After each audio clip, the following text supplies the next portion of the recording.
મોદી સાહેબને અમે એટલા ચાહક છીએ અને ક્ષત્રિય સમાજ મોદી સાહેબ સાથે કાયમ માટે છે. એને 400 સીટ જોઈ છે.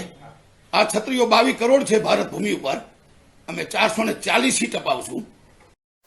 મહત્વના સમાચારોમાં નજર કરીએ તો રાજકોટ લોકસભા ભાજપના ઉમેદવાર પુરુષોત્તમ રૂપાલાએ કરેલા નિવેદન બાદ ક્ષત્રિય સમાજમાં રોષની લાગણી ફાટી નીકળી છે. આજે સમગ્ર સૌરાષ્ટ્ર અને ગુજરાતમાં વસતા ક્ષત્રિય સમાજના વિરોધ સાથે આંદોલનના સૂર જોવા મળી રહ્યા છે. અખિલ ગુજરાત રાજપૂત યુવા સંઘના રાષ્ટ્રીય પ્રમુખ પીટી જાડેજાએ જણાવ્યું હતું કે મોદી સાહેબનો ટાર્ગેટ 400 સીટનો છે, પરંતુ અમે એમ કહીએ છીએ કે ભારતમાં 22 કરોડ ક્ષત્રિયો છે અને અમે 400 નહીં પરંતુ 440 સીટ અપાવી શકીશું.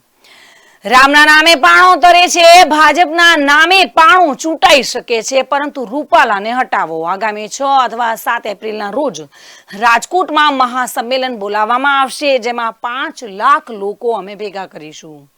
રૂપાલાની ટિકિટ રદ કરવામાં આવે એક જ માંગ છે. છેલ્લા 2 દિવસથી મને મારી નાખવાની ધમકીઓ આવે છે, છતાં પણ હું ડરવાનો નથી અને સમાજની સાથે ઊભો રહેવાનો છું. પીટી જાડેજાએ વધુમાં શું જણાવ્યું હતું, આવો જોઈશું. પણ મોદી સાહેબને વિનંતી એટલી છે, મોદી સાહેબનો ફેન છું, ચાહક પણ છું. જેમ રાજા રજવાડાઓ રાજ ચલાવતા હતા એ મોદી સાહેબ અત્યારે જે દેશ ચલાવે છે એની કલ્પના ન કરી શકાય. એ પણ આપ જાણો છો. તો મોદી સાહેબ એટલે ભાજપ કે ભાજપ એટલે મોદી સાહેબ, એ પણ આપ જાણો છો.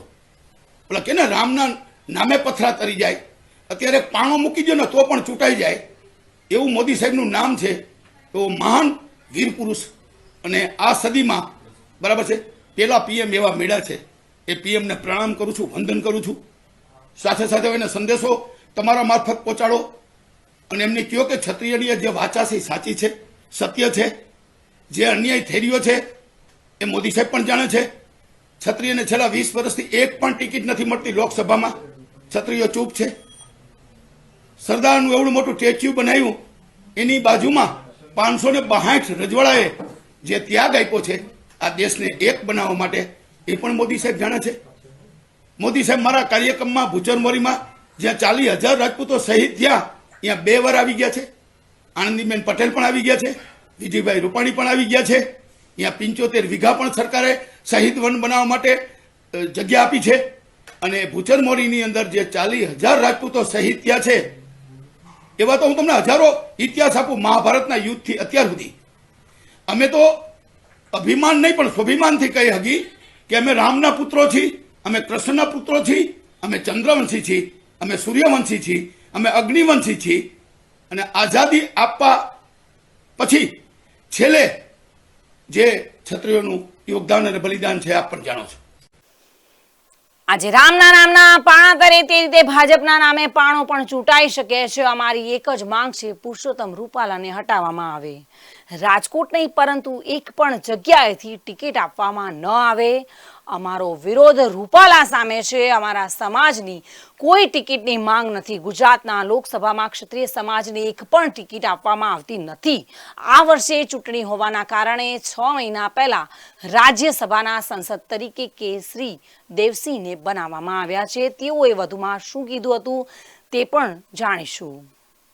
હવે પછીની રણયુક્તિ જે છે એ ભયંકર મહાયુદ્ધ થશે.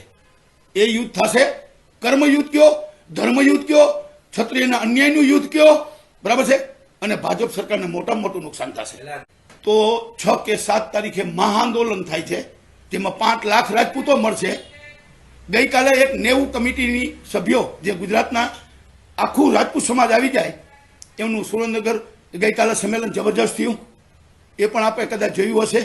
એ સંમેલનમાં નિર્ણય પણ લેવાનો છે. અમે 500 દાતાઓને લિસ્ટ બનાવ્યું છે. અમારા જે મહાસંમેલન છે એનો ખર્ચો તો 50 લાખનો જ છે, પણ ગઈકાલે 5 કરોડ રૂપિયા થઈ ગયા છે. 500 રાજપૂતોએ 1-1 લાખ રૂપિયાની જાહેરાત કરી છે. પણ 5 રાજપૂતો એવો છે મારા જેવા જેને 11-11 લાખ રૂપિયાની જાહેરાત કરી છે. ગઈકાલે મેં કીધું 1000 યુવાનોની મારે ફોજ બનાવી છે.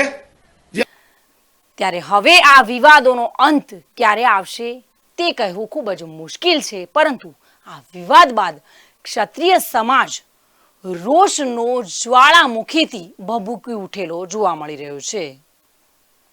નમસ્કાર.